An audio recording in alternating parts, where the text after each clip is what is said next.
podcast for curious mind. Merawat orang tua yang sakit di usia senja atau menjadi caregiver bukanlah hal mudah. Kurangnya waktu untuk diri sendiri kerap bikin stres.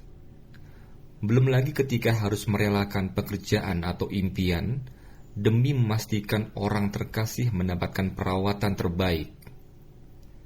Tak jarang, menitipkan orang tua kepada pengasuh atau panti ureda dipilih sebagai jalan keluar. Namun, di sudut kota Depok, seorang perempuan berhasil menjalani fase sulit itu dengan keteguhan hati. Meski harus bergulat dengan kondisi bipolar yang dimilikinya, Mayang tetap memilih berada di sisi ayahnya yang mengalami demensia, menjalani hari-hari bersama dengan penuh kehangatan. Bagaimana perjalanan Mayang menghadapi tantangan ini? Selengkapnya, simak liputan jurnalis Heru Haitami yang dibawakan Astri Yuwanasari di Saga KBR.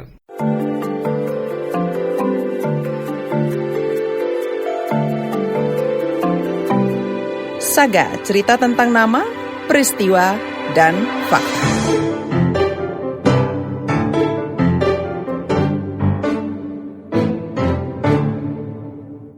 Ibu aku udah teriak-teriak, ayang ini ayahnya ini kencingnya kemana-mana, mohon maaf ya, pipisnya sembarangan, tiba-tiba tengah malam itu. Peristiwa di malam awal tahun 2020 itu mengubah hidup Nur Mayang Sari. Dia tersentak melihat ayahnya Dasman mendadak sulit bergerak. Ayahku tuh tiba-tiba malam-malam itu gak bisa jalan. Kayak ini tempat tidur nih, ini tempat tidur. Nah, cuma jarak 3 meter ke kamar mandi. Itu aja sejam loh buat masuk kamar mandi. Perempuan berusia 25 tahun itu terpaku, mencerna apa yang terjadi. Perasaan kemarin ayah masih baik-baik saja, pikirnya. Aku mikir, oh ini bukan karena nggak bisa jalan, berdiri bisa, tapi oh ini nih motorik ininya apa perintah otak untuk memerintahkan kaki ayo jalan gitu ke kamar mandi, nggak bisa tiba-tiba. Terus habis itu ya gitu, terus dia kayak ngeliatin aku, kayak gitu-gitu. Mayang merasa tak karuan. Di depan pintu kamar tangisnya pecah. Aku nangis sih, maksudnya nangis, ayo kenapa gitu, nggak kayak gitu, karena aku kayak, aduh ini udah jam 2 pagi, jam 2 malam, aku belum istirahat loh, dari jam 12 gitu, aku belum istirahat. Dengan seluruh tenaga yang tersisa, Mayang mengangkat tubuh ayahnya dan membawanya ke rumah sakit seorang diri. Aku gendong, terus habis itu pada akhirnya aku bawa ke rumah sakit ya. Aku gimana ya, mungkin aku tuh tipenya nggak mau ngerepotin orang, jadi kalau misalkan itu aku masih bisa tanganin sendiri, aku sendiri.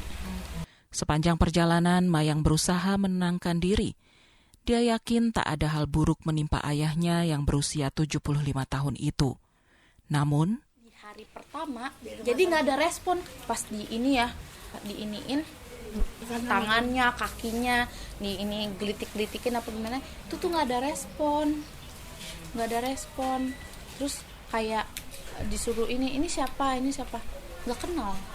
Tiba-tiba itu aku nangis sih, maksudnya aku kayak ya Allah ini apa gitu. Dokter memvonis ayah Mayang mengidap demensia Parkinson, penyakit yang menyebabkan kemampuan berpikir dan nalar seseorang menurun. Nah, aku tadinya mikirnya, aku nggak tahu demensia itu apa, dan Alzheimer itu aku buta banget, nggak tahu apa-apa tentang itu. Yang aku tahu pikun, yang jelas.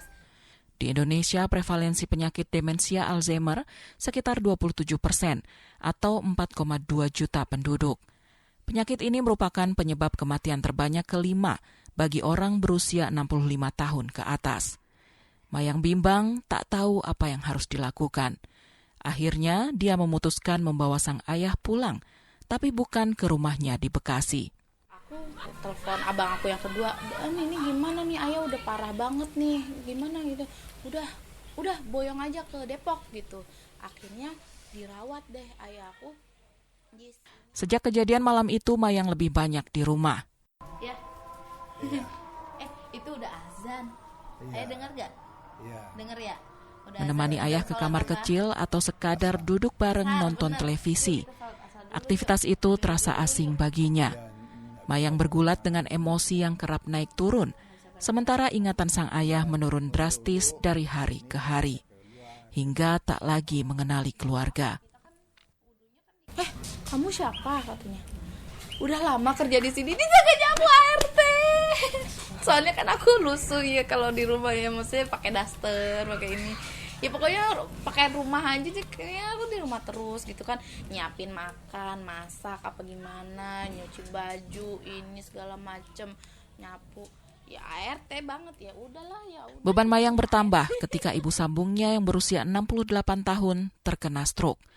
Merawat 2 orang lansia yang sakit. Apa aku bisa? Gumam Mayang dalam hati. Kadang istilahnya posisi aku tuh krusial banget gitu loh. Iya, jadi kayak nggak ada yang bisa gantiin posisi aku gitu. Walaupun gimana pun ada sama abang aku, tapi ibu tuh tetap nyarinya tuh aku gitu. Jadi kadang aku kemana kayak induk kehilangan ininya, anak itiknya gitu. Situasi ini mengharuskan Mayang cermat memilah prioritas. Jelas, keluarga tak bisa dinomorduakan. Karena kan aku setelah lulus yang fashion designer ini kan aku kan bikin lini brand kan, aku konveksi gitu. Aku tadinya aku udah punya brand sebenarnya, tapi kalau kayak gitu kan harus fokus ya. Mayang tak ingin banyak bermimpi soal cita-cita. Meski dalam hati, merelakan pekerjaan impian adalah keputusan sulit. Buat ketenangan akunya juga nyaman gitu. Akunya nggak under pressure, aku nggak bisa soalnya nggak bisa under pressure. Gimana? Karena aku pernah kayak under pressure, aku masuk ini RSJ. Tidak mudah berada di posisi Mayang, terlebih karena gangguan kesehatan mental yang dimilikinya. Aku bipolar duluan, 2017. Aku diagnosa aku duluan. Jadi pas waktu aku sakit, ayahku masih nganterin aku. Ibu juga nganterin, sampai ke rumah sakit. Hidup dengan bipolar adalah perjuangan menghadapi perubahan suasana hati yang ekstrim. Ketika berada di episode manik, emosi Mayang bisa meledak-ledak, meluap tak terkendali. Aku pernah ada satu posisi aku jadinya marah-marah mulu, istilahnya ya maaf gitu ya sama ibu, jadinya kadang jadi agak ngebentak apa gimana. Tapi kan itu di luar kontrol aku ya, kayak gitu. Tapi alhamdulillah ibunya nggak pernah sakit hati atau ngebenci gimana gitu, maksudnya ya ibu tetap sayang sama aku gitu, karena tahu kondisi aku juga kayak gini. Jika situasi itu terjadi, Mayang memilih mengurung diri, bersembunyi. Cara itu kadang berhasil membuatnya tenang kembali. Cuman yang bikin aku kadang suka ini kan, misalnya aku udah di kamar nih, ngurung diri gitu kan, aku kunci kamar. Dia lalu teringat mendiang ibunya. Coba ada ibu di sini. Pernah sih kabur dari rumah semalam doang, tapi aku itu pergi ke makam mami aku, itu ibu kandung aku kan gitu. Terus habis itu aku di sana tidur.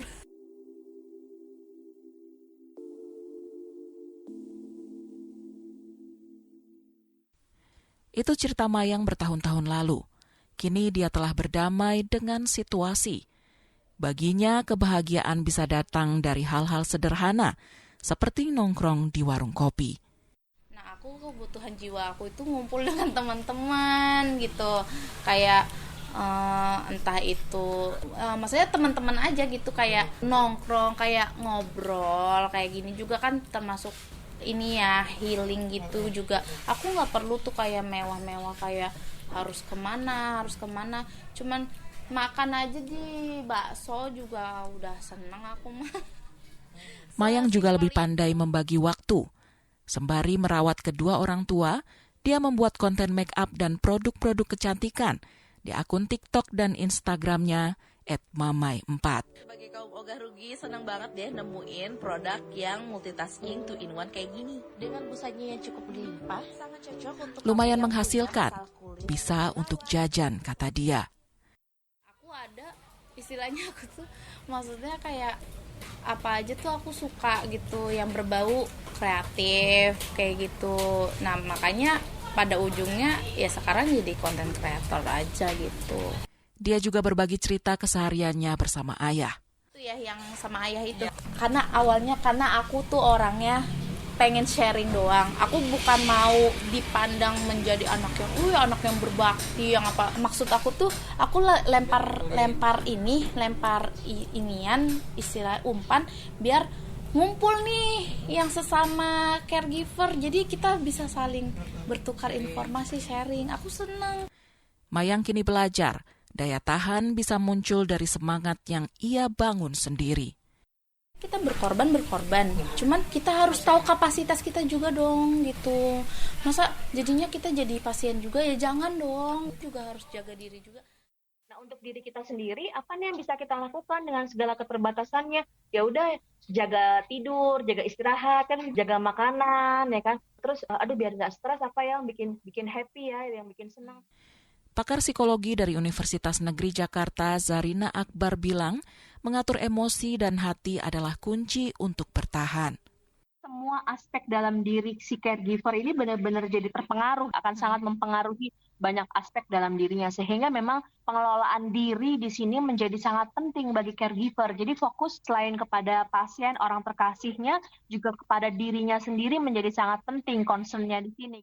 Zarina berpandangan keluh kesah yang diutarakan Mayang adalah hal yang wajar.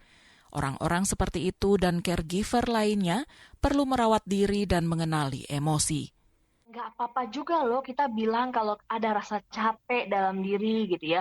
Ada rasa bingung, ada rasa jenuh gitu. Artinya itu kan upaya untuk meregulasi emosi nih. Karena kalau tidak di-declare gitu ya, tidak dia kenali emosinya, tidak dia ekspresikan emosinya, yang ada nanti jadinya stresnya tuh stres emosional. Dia akan melawan dirinya terus bahwa harus terlihat lebih kuat, harus terlihat strong, harus terlihat tangguh. Padahal mungkin dalam dirinya juga rapuh, dalam dirinya juga banyak kelelahan. Dukungan sosial juga menjadi penting. Membangun interaksi dengan orang lain, sadar kita tidak hidup sendiri. Kalau dia tidak bergabung dalam support group terapi tadi itu, dia bisa misalnya membangun support system dalam keluarganya. Selain dari pasien tadi, misalnya dia membangun support systemnya dengan anggota-anggota keluarganya yang lain gitu ya. Selain keluarga intinya, itu juga upaya untuk saling support, upaya untuk mencari bantuan. Jadi bingungnya tuh nggak dia pendam sendiri, bingungnya nggak dia simpan sendiri, tapi dia bisa saling berbagi dan di situ bisa lebih menenangkan. Namun tak semua caregiver mampu menjadi Mayang. Minimnya akses informasi dan layanan kesehatan, juga dukungan keluarga, bisa jadi pedang yang menghancurkan asa.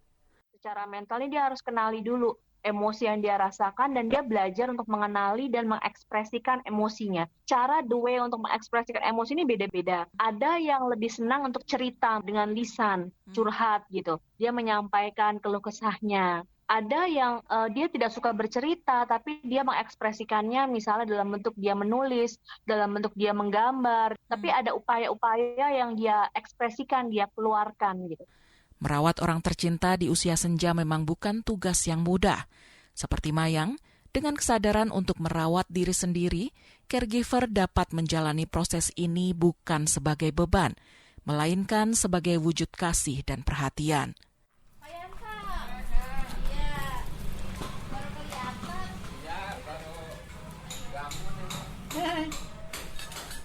Ya udah mau gimana lagi, udah wayahna gitu kan, ya udah jalanin aja lah gitu. Terus ya udah aku ngapain lagi sih ya gitu ya, elah kayak gini, ketawain aja deh gitu. Maksudnya nggak yang dibawa stres, jangan. Kalau kita bawa stres kitanya pusing. Jadi intinya kalau lagi ngerawat yang kayak begini tuh kita pertama ya aku sabar. Banyak kita di Sawangan ya. Iya, kita sekarang di mana? Di Bekasi. Ini sekarang? Kalau kita ini. Di mana? Iya ini ya. Ini. Sawangan Depok. Oh, Sawangan ya. Demikian Saga KBR, saya Astri Yuwanasari.